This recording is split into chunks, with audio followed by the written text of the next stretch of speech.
Okey, hari ni kita sambung pula dengan soalan yang bawah ni. Sebenarnya soalan bawah ni dia bersambung dengan dengan ni dia bersambung. Ada A, ada B, ada C. Okey, cuma dalam buku tu soalan tu dia stop dekat A, lepas tu B dengan C dia sambung macam ni tau. Dia macam ke atas macam tu. So tu yang cikgu potong ni. Okey. Jangan lupa soalan yang kita akan buat hari ni dia macam lebih kurang yang atas hari tu. Cuma dia berbeza daripada segi kesukaran lah. Yang kita akan buat hari ni dia sukar sikit. Sukar kenapa? Okey, cikgu recall sikit. Apa yang kita buat dalam video sebelum ni, fungsi gubahan FG dia bagi. Okey, depan dia apa? F kan? Okey, depan dia F. Fungsi F dia bagi tak? Fungsi F dia bagi. So yang ni senang lah, yang kita buat hari tu senang. Tapi untuk yang kali ni, fungsi gubahan dia apa? GF. Depan dia apa? G. Fungsi G dia bagi tak? Dia tak bagi fungsi G. Ini mencabar sikit. Tak apa, kita pergi sama-sama.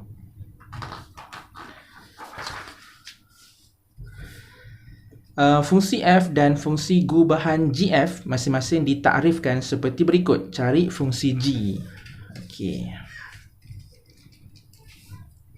So seperti biasa cikgu suka tulis dululah maklumat dia kan. Fx dia bagi x tambah 2. Okey, lepas tu dia bagi fungsi gfx sama dengan 3 per x tolak 1. Okey. Macam biasa bila soalan keluar macam ni, kita tengok dia bagi apa? Gfx. Ini adalah fungsi gubahan yang dia bagi. Kita buat kita punya versi. Versi kita adalah gfx sama dengan, okey, mula-mula kita akan buat yang belah kanan dulu, betul tak? Iaitu fx lah. Okey, g ni tulis je balik, g tulis balik. Okey, fx kita tahu tak? Tahu. X tambah 2. So, tulis x tambah 2. Okey, dekat sini. Okey, dekat sini kamu tengok jangan pula kamu kata kembangkanlah cikgu, G darab dengan X, GX, G darab dengan positif 2, positif 2G. Kamu jangan lupa yang G ni bukan pun boleh ubah. G ni adalah fungsi. X ni lain lah cerita, X ni pun boleh ubah kan? So dia berbeza. Okey, dekat sini kalau tengok kan macam dah stuck ni, betul tak? Okey, tak apa, buat bertenang.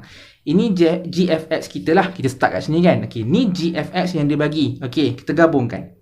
Sebab GFX ni pun GFX, so kita boleh gabungkan, dia akan jadi sama dengan 3 per X tolak 1. Dekat sini apa nak buat? Okey, kita kena anggap X tambah 2 ni sebagai satu huruf yang lain, sebagai satu pemboleh ubah yang lain lah. So apa yang terlintas di fikiran kamu? Kebiasaannya kita akan terlintas X dengan Y kan. Cuma X dah ada kat sini, so kita buat Y pula. Maksud dia macam ni. Katakan Y sama dengan X tambah 2. Nampak tak? Mana kata cikgu anggap X tambah 2 ni sebagai Y. So sebenarnya dia dah jadi GY. Okay, sebab X tambah 2 ni cikgu dah anggap sebagai Y. So nanti kita akan buat dah GY macam tu. Okay, Y sama dengan X tambah 2. Kita kena jadikan X ni sebagai perkara rumus. X ni sebagai perkara rumus. Dekat sini Y ni perkara rumus kan. Kita nak X tu perkara rumus. Ya Allah, tersasul. Kita kena jadikan X tu sebagai perkara rumus. Kenapa? Sebab nanti kita nak gantikan dengan X dekat sini. Sebab belah sini kan ada X kan. Sebab tu kita kena jadikan X ni sebagai perkara rumus. Kalau Y sebagai perkara rumus, macam mana kita nak gantikan? Tak boleh kan. So bila kita nak jadikan X sebagai perkara rumus, dia akan jadi X sama dengan Y tolak 2. Betul tak? Okay, dah ubah X sebagai perkara rumus. Kita balik kepada yang kita buat tadi, GX tambah 2 ni. Okay, apa akan berlaku? Dia akan berlaku macam ni. GY sama dengan 3 per X tolak 1. Cikgu, kenapa GY? Kan cikgu dah kata tadi, cikgu dah anggap X tambah 2 ni sebagai Y. Nampak tak? Kan cikgu dah buat dah, Y sama dengan X tambah 2. Sebab tu X tambah 2 ni cikgu tukar kepada Y. Okay, sekarang ni X pun kita dah tahu dah, iaitu Y tolak 2.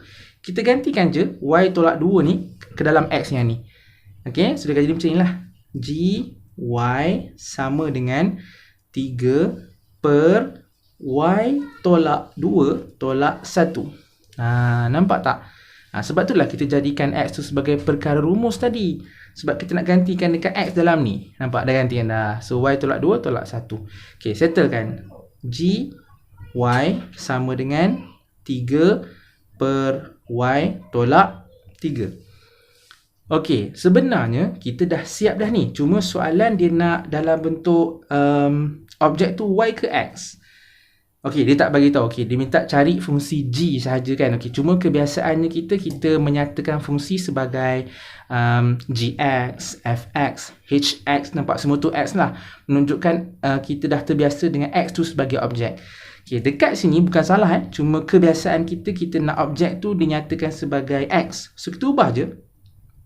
Gx sama dengan 3 per X tolak 3.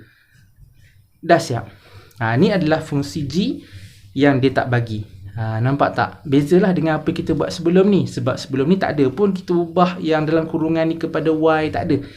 Dekat sini ada pula katakan Y sama dengan, lepas tu kena ubah pula sebagai perkara rumus apa semua kan. Okay, tak apa. Kita dah buat satu. Kita cuba lagi. Okay. Kita buat yang B pula.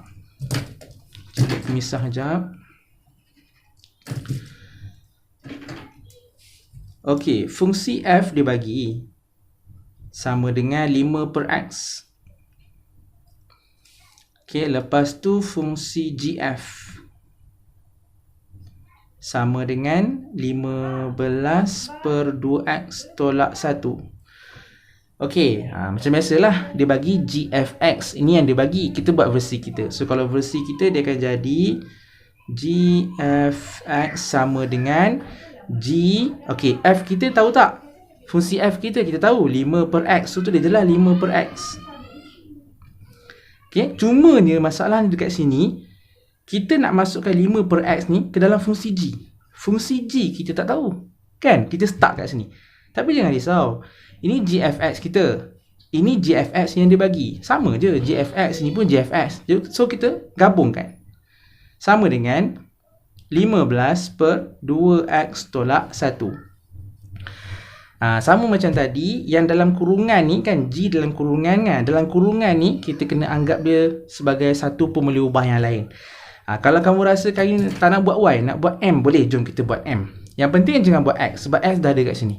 Okay, so kita buat M lah kali ni. Okay, katakan M sama dengan 5 per X. Okay, apa nak buat? Kita kena jadikan X sebagai perkara rumus. Sebab apa? Sebab nanti kita nak gantikan dekat X yang kat sini. Kita nak gantikan dekat X yang kat sini. Betul tak? So, X sama dengan 5 per M. Ni pindah-pindah biasa je lah. Okey, dah jadikan X sebagai perkara rumus, kita balik kepada fungsi G yang kita buat tadi. So, dia akan jadi GM. Betul tak? Sebab cikgu dah kata 5 per X ni cikgu dah anggap sebagai M. Nampak tak? 5 per X sama dengan M. Sebab tu jadi GM. Okey, GM sama dengan 15 per 2X tolak 1. Tulis je. 15 per 2X tolak 1. Okey. X kita dapat dah, iaitu 5 per M. Apa nak buat? Kat sini kan ada X. So, kita gantikanlah dengan nilai X yang kita dah dapat ni. So, dia akan jadi 15 per 2X. Okey, X tu ganti ganti dengan 5 per M tolak 1. Okey, dekat sini kita teruskan lagi. 15 per dengan 10 per M tolak 1. Betul tak? Okey. Dekat sini cikgu nak samakan pembawah dulu. Samakan bawah dulu. So, dia akan jadi cukup tempat ke tak ni? Kita cukup lah. Sambung sebelah nantilah So, dia akan jadi 15 per 10 per M tolak M per M. Cikgu samakan pembawah ni. Okey, so cikgu harap kamu okey lah dekat sini. Yang ni matematik biasa je, insyaAllah. Okey, so dekat sini, cuba gabungkan. Bawah ni boleh gabungkan dah. So, dia akan jadi GM sama dengan 15 per 10 tolak M per M. Ini samalah juga maksud dia dengan, sambung Okey, yang kita buat ni samalah maksud dia dengan GM sama dengan 15 bahagi 10 tolak M per M. Samalah maksud dia. Betul tak? So, yang bahagi ni cikgu tukar kepada darab. Okey, lepas tu pecahan ni kita terbalikkan lah. Sebab bahagi dah tukar kepada darab kan. So, yang pecahan ni kita balikkan. Dia akan jadi 15 darab dengan M per 10 tolak M. Okey, dekat sini kita darab je lah. Okey, nak potong tak boleh potong dah. So, dia akan jadi 15M per 10 tolak M. Jangan lupa ni fungsi GM tadi kan. So, sini pun GM. Okey, kalau ikut kan dah siap dah. Cuma ingat kebiasaan kita, objek tu kita nyatakan dengan menggunakan huruf X. Betul tak? So, kita ubah je. GX sama dengan 15X per 10 tolak X. Dah siap. Inilah fungsi G yang dia minta kita cari. Panjang sikit lah kan. Tapi cikgu rasa okey je kalau kamu tahu dia punya asas macam mana. Okey. Yang C ni, cubalah. Siapa-siapa cuba nanti dapat jawapan, kongsikan dekat ruangan komen. Nanti cikgu semak lah. Okey.